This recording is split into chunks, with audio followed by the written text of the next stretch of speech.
Bayangkan tinggal di sebuah negara di mana celana jeans biru dianggap simbol pemberontakan, listrik hanya menyala beberapa jam sehari, dan bekerja tanpa gaji adalah hal biasa.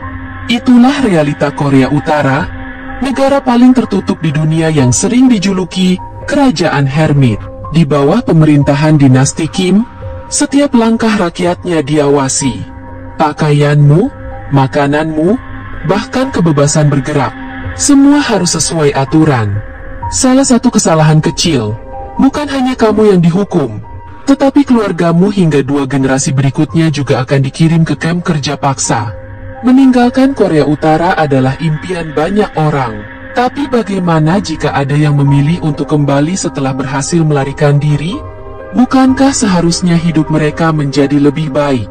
Kenyataannya, ada beberapa pembelot Korea Utara yang akhirnya memutuskan untuk kembali ke tanah air mereka, meskipun mereka tahu risikonya sangat besar. Bagaimana rakyat di sana bisa bertahan? Apa yang membuat mereka tetap diam meskipun hidup di bawah tekanan?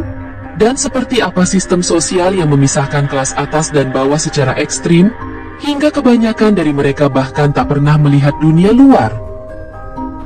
Dalam video ini, kita akan membahas bagaimana dinasti Kim berkuasa selama puluhan tahun, dan apa yang sebenarnya terjadi di balik tirai besi Korea Utara. Di Korea Utara, setiap aspek kehidupan diatur oleh pemerintah. Salah satu contoh mencolok adalah aturan berpakaian. Jeans biru dilarang keras, karena dianggap simbol pemberontakan dan pengaruh buruk dari budaya barat. Wanita hanya diperbolehkan memakai rok selutut, atau lebih panjang. Bersolek secara berlebihan juga dianggap sebagai bentuk pembangkangan terhadap nilai-nilai negara. Namun, kontrol ini tidak berhenti pada pakaian. Listrik hanya menyala beberapa jam sehari, terutama di luar ibu kota Pyongyang.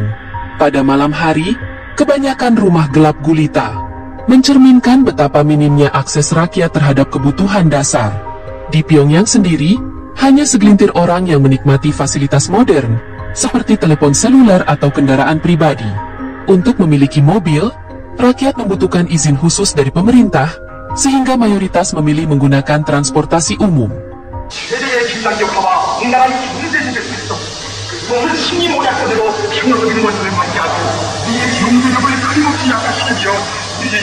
Yang lebih mencengangkan, rakyat Korea Utara tidak memiliki kebebasan untuk berpindah tempat. Ingin pindah ke Pyongyang, kamu harus mendapat izin langsung dari pemerintah.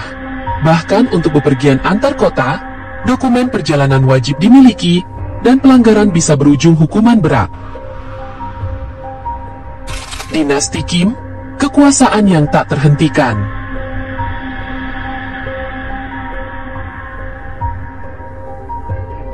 Dinasti Kim telah memimpin Korea Utara sejak negara ini didirikan pada tahun 1948.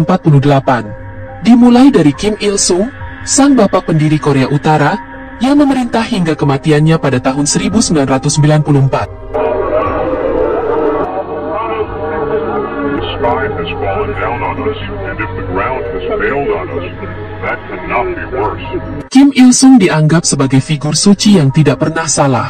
Ia bahkan menciptakan ideologi Juche yang mengajarkan kemandirian total, meskipun rakyatnya sangat bergantung pada bantuan luar selama krisis pangan.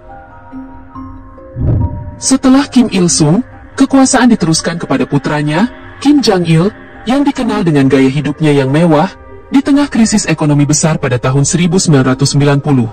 Saat itu, jutaan rakyat Korea Utara kelaparan.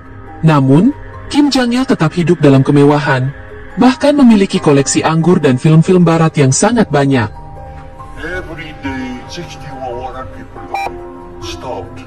Kini, tampuk kekuasaan dipegang oleh Kim Jong-un, yang naik tahta pada usia 27 tahun. Kim Jong-un dikenal dengan kebijakannya yang keras, termasuk program senjata nuklir yang membuat dunia gempar. Di bawah pemerintahannya, kamp tahanan politik terus beroperasi. Mereka yang dianggap melawan rezim, termasuk keluarganya, bisa dihukum mati atau dikirim ke kamp kerja paksa. Korea Utara memiliki luas wilayah sekitar 120.540 km persegi, menjadikannya salah satu negara kecil di Asia Timur. Negara ini berbatasan langsung dengan 3 negara, China di sebelah utara, Rusia di sudut timur laut, dan Korea Selatan di sepanjang zona demilitarisasi, yang merupakan salah satu perbatasan paling termilitarisasi di dunia. Perbatasan ini dijaga ketat, dengan ribuan tentara bersenjata dan ladang ranjau yang membentang sepanjang 250 km. Selain itu, akses udara ke Korea Utara sangat terbatas. Hanya sedikit maskapai internasional yang diizinkan mendarat di negara ini, dan wilayah udara Korea Utara sangat dijaga ketat. Pesawat yang melintas harus mendapatkan izin khusus, dan pelanggaran bisa dianggap sebagai ancaman serius.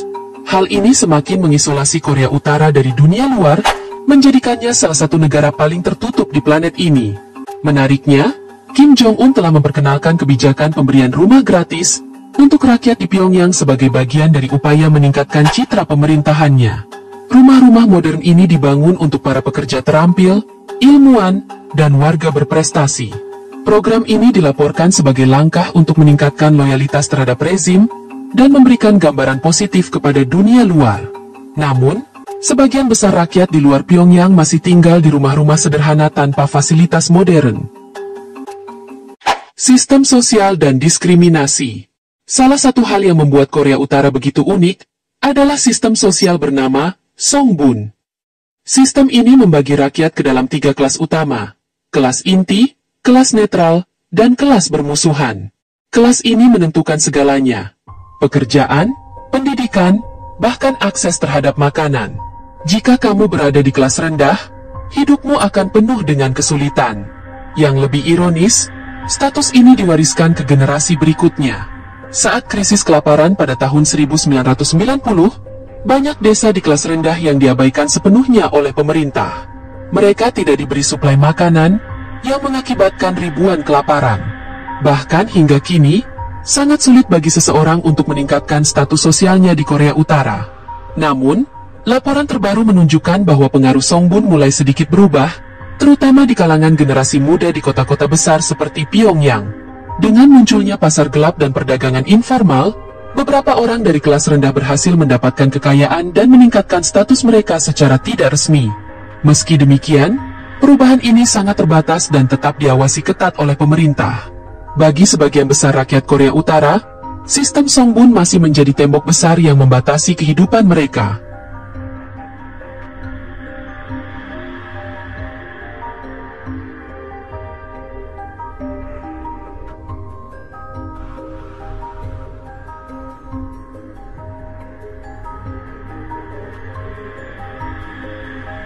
Pemerintah Korea Utara secara resmi membantah keberadaan kamp ini. Mereka menyebut tuduhan ini sebagai propaganda dari negara-negara barat yang bertujuan untuk merusak citra Korea Utara. Menurut media pemerintah, fasilitas yang disebut sebagai kamp tahanan sebenarnya adalah pusat rehabilitasi untuk individu yang melanggar hukum, di mana mereka diajarkan keterampilan baru dan diberi kesempatan untuk berkontribusi kembali kepada masyarakat. Pemerintah juga mengklaim bahwa tuduhan pelanggaran hak asasi manusia di kamp ini tidak memiliki bukti kuat dan didasarkan pada kesaksian yang tidak dapat diverifikasi. Kehidupan anak-anak Korea Utara. Lagu-lagu, buku pelajaran, dan film semua berisi pujian untuk dinasti Kim, menciptakan kultus kepribadian yang sangat kuat. Namun, di tengah narasi yang suram, ada sisi lain dari kehidupan anak-anak di Korea Utara yang jarang disorot. Di Pyongyang misalnya, terdapat sekolah-sekolah internasional yang menawarkan pendidikan modern untuk anak-anak dari kalangan elit dan diplomat asing. Anak-anak di sekolah ini menikmati fasilitas yang lebih baik, seperti ruang kelas yang dilengkapi teknologi canggih, dan kurikulum yang mencakup seni, musik, serta olahraga.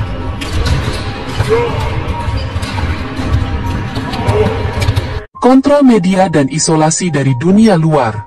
Korea Utara adalah salah satu negara yang paling ketat dalam mengontrol informasi.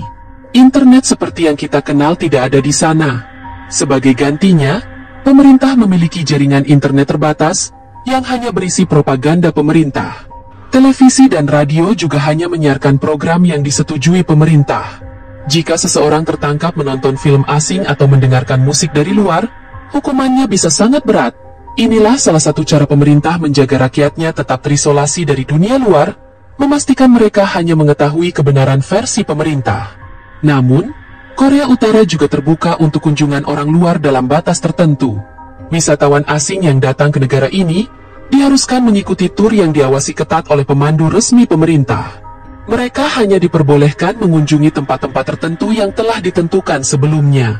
Dalam beberapa kasus, wisatawan melihat pemandangan di mana warga lokal berpura-pura sibuk bekerja di depan komputer atau membaca buku, diduga untuk menunjukkan citra modern dan produktif kepada dunia luar. Fakta ini seringkali memicu perdebatan tentang bagaimana pemerintah Korea Utara berupaya membangun narasi yang berbeda untuk konsumsi internasional.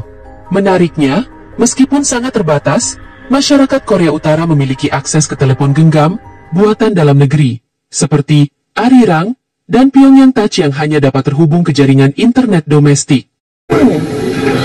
We have free access to read all the books, almost all the books from the outside world. Oh yes, yeah, right. Jaringan ini memungkinkan rakyat untuk mengakses konten yang telah disensor oleh pemerintah, seperti informasi pendidikan dan berita lokal. Meski jaringan internet global tidak tersedia bagi sebagian besar penduduk, teknologi ini memberikan kesan bahwa Korea Utara tidak sepenuhnya tertinggal dalam hal inovasi teknologi. See the Google icon, yeah. Theme. Oh, it's just theme. The thing changed. Oh, I see. That's hilarious, but it's Google Drive. Solid. Melarikan diri dari Korea Utara adalah impian banyak orang. Tapi bagaimana jika ada yang sudah berhasil kabur, namun justru ingin kembali?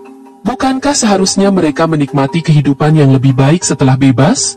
Kenyataannya, ada beberapa pembelot Korea Utara yang akhirnya memilih kembali ke tanah air mereka, meskipun mereka tahu risikonya sangat besar.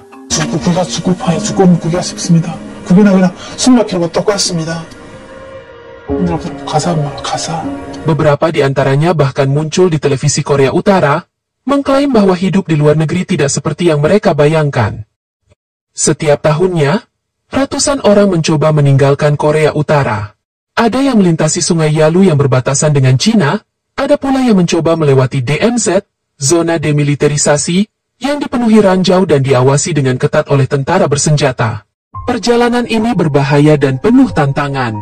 Jika tertangkap, mereka bisa menghadapi hukuman berat, termasuk kerja paksa seumur hidup, atau bahkan eksekusi. Namun, bagi mereka yang berhasil melarikan diri, kehidupan baru di luar Korea Utara ternyata tidak selalu berjalan sesuai harapan. Kehidupan di luar Korea Utara tidak seindah yang dibayangkan. Bagi pembelot yang tiba di Korea Selatan, mereka dihadapkan pada tantangan baru. Perbedaan budaya yang begitu besar membuat mereka kesulitan beradaptasi. Mereka yang selama ini hidup di bawah sistem komunis mendadak harus menghadapi persaingan ketat dalam sistem kapitalis. Mencari pekerjaan bukan perkara mudah. Banyak yang tidak memiliki keterampilan yang dibutuhkan di Korea Selatan, sehingga sulit mendapatkan pekerjaan yang layak.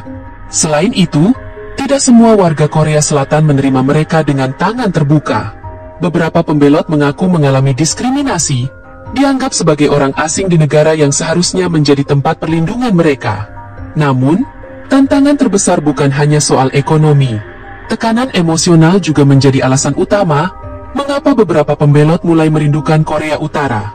Mereka meninggalkan keluarga di belakang, dan tidak sedikit yang merasa bersalah karena keluarga mereka dihukum akibat tindakan mereka. Banyak yang mencoba tetap berhubungan dengan keluarga melalui jalur rahasia, namun setiap percakapan telepon hanya memperburuk rasa bersalah mereka. Hingga akhirnya, ada yang mulai berpikir bahwa kembali ke Korea Utara adalah satu-satunya cara untuk memperbaiki keadaan, meskipun mereka sadar akan konsekuensinya. Mengapa mereka memilih kembali? Sulit dipercaya, tetapi beberapa pembelot Korea Utara memutuskan untuk kembali ke tanah air mereka. Ada yang kembali karena merasa lebih nyaman hidup di bawah aturan ketat yang sudah mereka kenal sejak kecil.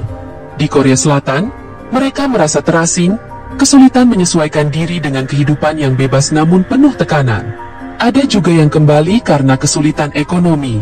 Tidak semua pembelot mendapatkan bantuan finansial yang cukup, dan ada yang bahkan hidup dalam kondisi miskin atau menjadi tunawisma di Korea Selatan. Dalam kondisi seperti ini, Korea Utara tampak seperti tempat yang lebih stabil bagi mereka. Beberapa kasus nyata menunjukkan betapa kompleksnya situasi ini. Salah satu yang paling terkenal adalah Lim Ji-hyun, seorang pembelot yang sempat menjadi YouTuber di Korea Selatan. Ia sempat muncul di berbagai acara TV, berbagi pengalamannya tentang bagaimana ia melarikan diri dari Korea Utara.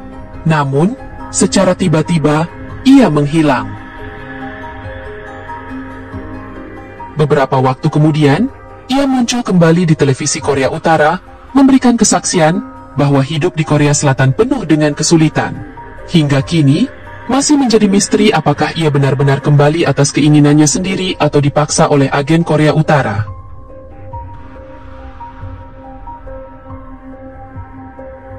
Dari aturan pakaian yang ketat, sistem kelas yang diskriminatif, hingga kontrol total atas media dan komunikasi, rakyat Korea Utara hidup dalam tekanan yang luar biasa. Namun, di tengah semua itu, dinasti Kim terus memegang kekuasaan dengan tangan besi. Pertanyaannya, sampai kapan mereka bisa bertahan? Dan apakah rakyat Korea Utara suatu hari akan merasakan kebebasan yang selama ini dirindukan? Terima kasih sudah menonton. Jangan lupa like, subscribe, dan share video ini. Sampai jumpa di video berikutnya.